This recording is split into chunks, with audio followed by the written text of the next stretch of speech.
Hello and welcome back to the Slowly Sinking Missionary. My name is TJ and it's really great to have you join us today.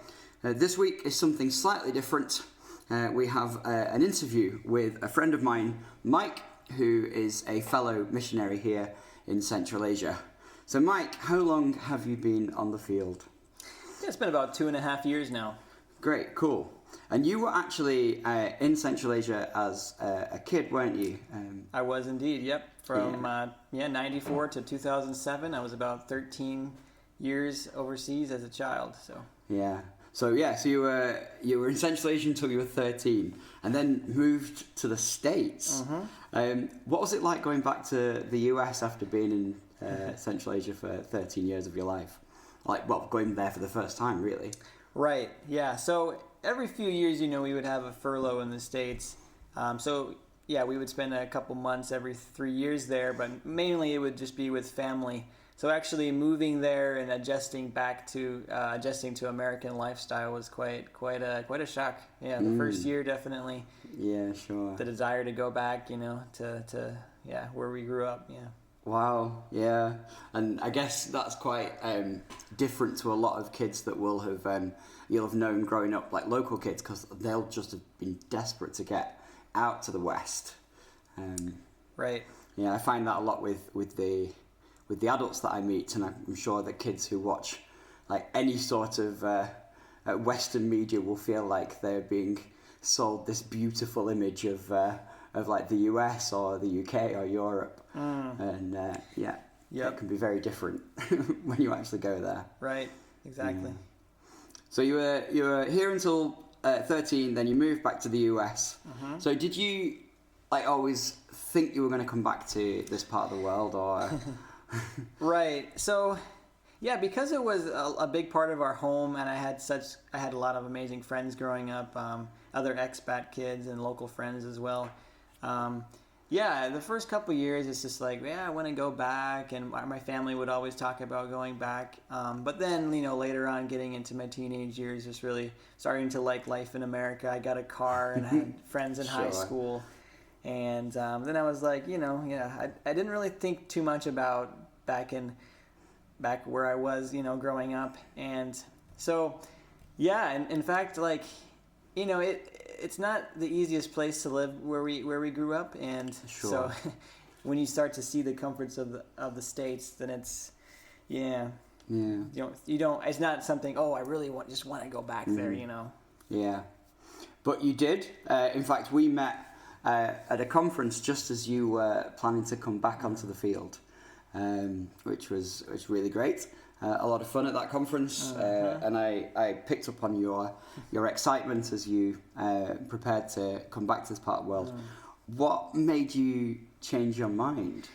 Is it something you always thought you would do, or just right? What clicked? Yeah, it's interesting because I guess as a kid, it's like what my parents are doing. I thought it was kind of cool, but it wasn't like this huge vision, I guess, that I had, but. I guess it definitely, I wasn't super tight with God when I was, later in my teens. And it took one of my really close friends really to shake me up and wake me up in my faith as a believer. And at that point, I decided to go to a Bible school because God became very real in my life. Mm-hmm. Whereas before, I was a Christian, but it wasn't exciting for me I grew up in that sphere, and I knew I was a believer, but I wasn't as close to God, and I kind of knew that. I felt in my heart was with my friends, none of them were Christians, and I always felt like I could be closer to God, and kind of this thing in my heart. But then actually deciding, okay, I'm gonna put aside trying to live kind of one foot in the world, one foot in the church, and I'm gonna be all in. And at that point, that's when I was just going to a school where you're learning about the needs in the world and learning about how unreached, how much darkness there is. It's just wow, I have this ability. I still remember the language I grew up speaking. Sure. One huge thing was actually being able to visit after 10 years. I visited visited overseas where I had grown up, and just being with guys my age who I'm likely the only Christian that they're ever going to meet. Yeah. Or maybe have ever met. They Yeah. don't have a single Christian influence in their life. And it's like, how can I just stay here in America where you can walk 500 feet and there's another church? How can I stay here? Trip over churches. Yeah, when these people don't have any access to that. They don't know what a Christian life is like. They don't know what a true follower of Christ is living like. They don't have an example of that. And that's the thing that really pricked my heart. Like, how can I just settle in America? Yeah. And that's when my heart really began to grow for the lost in Central Asia. Yeah. And quite interesting to know like how your parents responded when you were kind of like, yeah, I think I'm going back. Because I know you have other family that have done it as well, so you're not the only one. Yeah. My sister was kind of a big also influence on me, because sometimes you think, oh, you're just sacrifice. It is a sacrifice, and sometimes you think, oh, you're just choosing just the hard life, but actually it's a real joy to be able to serve God in a place that I love the people, I love the culture there, and growing in that love. I did have some bad experiences as a kid. I got in fights with the locals, and everyone would stare at you because you're a foreigner, and you'd have bad experiences, people stealing from you, stuff like that. Yeah. And so there's that thing on your heart, like, But actually growing in love for them and living amongst them again was cool. Yeah. And so, why don't you tell us a little bit about what you're actually doing, and maybe like in terms of like the things you are up to and doing, how does that fit with maybe what you were thinking you were going to come and do, and the kind of the expectations versus kind of the reality. So tell us a bit about what you do and then kind of explain expectations a bit.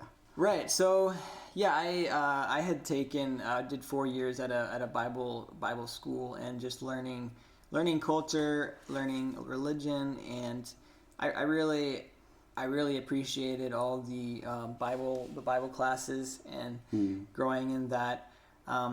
I decided to get an English teaching certificate. That's something that I realized is a great way to just get a visa, great way to meet students.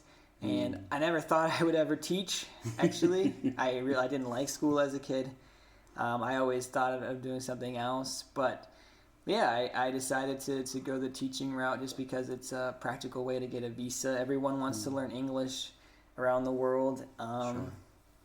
And so, I decided to get a teaching certificate and did some English teaching and met students and worked with some ministry programs in the country. I'm involved in quite a bit of sports stuff as well, and cool. Music, and I just love being able to meet students and being able to have opportunities to build friendships and shine for Christ. Sure. In that.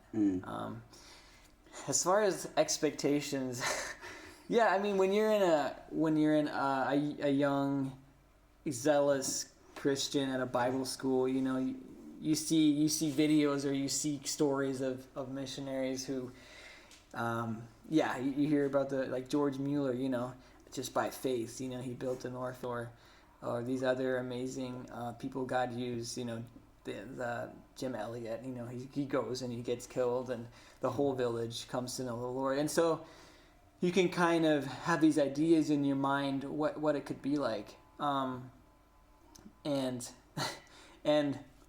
I think that's easy. That's an easy idea to have in your mind, or a thought that it could be like. And so when you get overseas, and after about 6 months to a year of being on the field, you realize just how hard it is actually, and how much time it takes.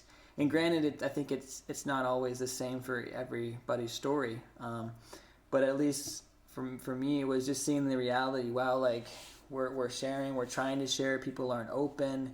People aren't responding, and that starts to get really difficult. And your doubts in your mind arise. Sure. So much. Like, why am I here? Are you using me, God? Yeah. I think for every one George Verwer, there are like maybe 20,000 just people just trying to quietly love the Lord and love the communities they're in, because we can't all be the poster child, and actually that's not how it works. Like the world can't be full of rock star missionaries, and actually just the quiet work is so important. Yeah. Right. So if you were to kind of go back in time and talk to like younger Mike, so maybe the Mike that was at that conference that we hung out at, Yeah. what would you say? What would you want to have learned then, and kind of really go onto the field holding on to? Right. I guess the big thing, put down your expectations, I guess. Be ready for what God has. Be prayed up. Have a good connection. You need, like, just being overseas, like, you need to depend on God. It's very humbling when you realize how weak you are, that it's not in your own strength. You need Him. You need to have a disciplined time, just being able to pray and being able to have that disciplined time in the Word, and that's so important. To abide in Him. Also, it's definitely, I think, you're leaving your life behind. You're leaving what you have. For me, familiar 10 years in America, all my friends, you're leaving that. And it's so important to meet new friends. Yeah. The place you're moving to, you're starting your life over again, basically. Yeah, you are. And it's super important to meet people you can be yourself around.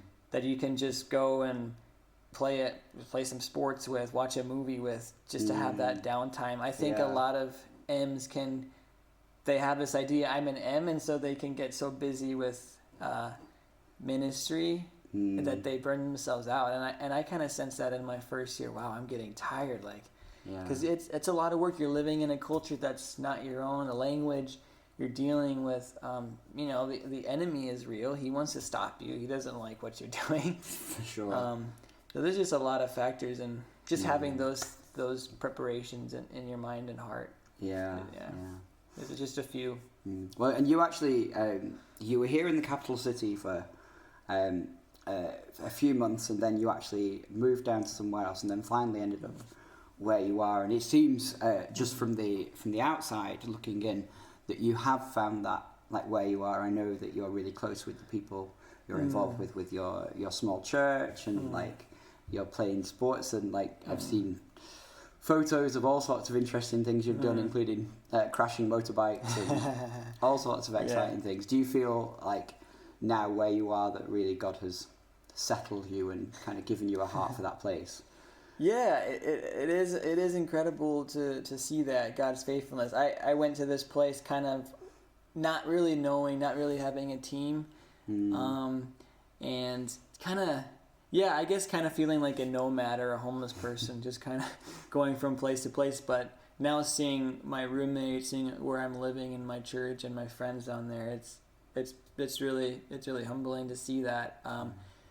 Because sometimes we're not going to know exactly what we're going to do, and I think God can test our faith through that and grow us. So that's cool to see. And it's can be intimidating for me to think about the future. How long will I be here?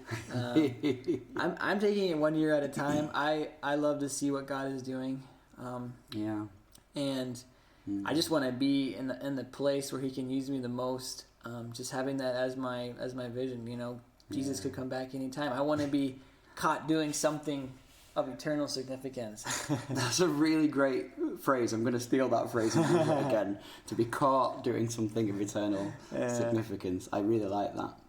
And I really appreciate that whole idea of being like living on these kind of short-term paths, because I think lots of missionaries that I have spoken to kind of have these lofty, long-term goals that kind of involve massive projects, and you can hear these stories of people getting so involved in projects that they're actually not reaching people because they've gone for projects over people.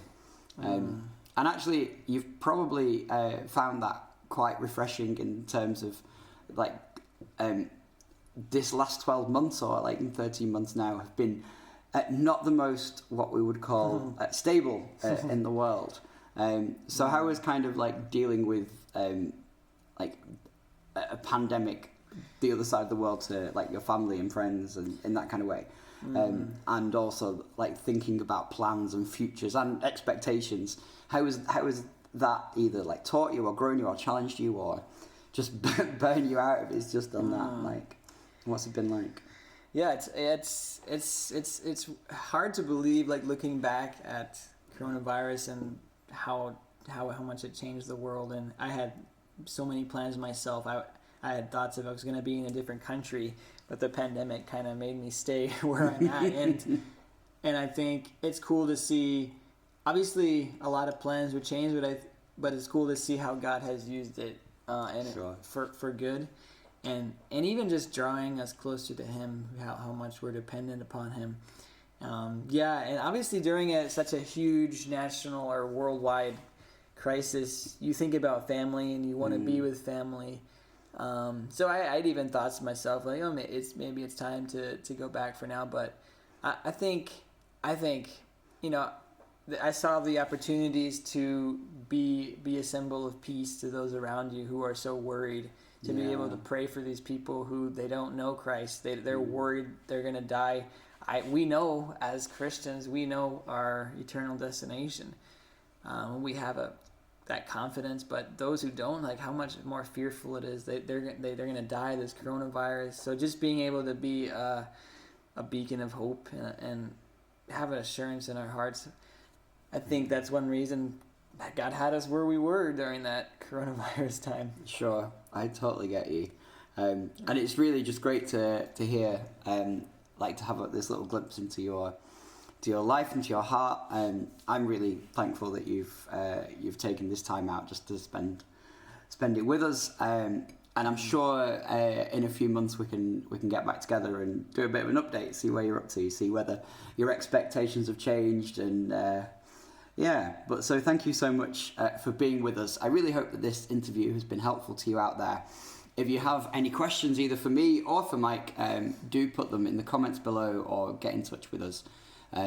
We'd love to hear from you. And if you are thinking of coming onto the field, I think you've hit the nail on the head. Don't be ready to expect the unexpected, because whatever you expect to happen will probably not happen, and what you don't expect to happen will happen. And that's the crazy, scary, exciting life of a missionary in an ever-changing world, and especially in an ever-developing part of the world here in Central Asia.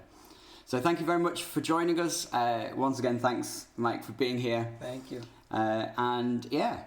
Please do like this video if it's been helpful. Share it with anyone who you think you would find it useful. And please do subscribe to be notified of the next video and the upload. We will see you in the next one.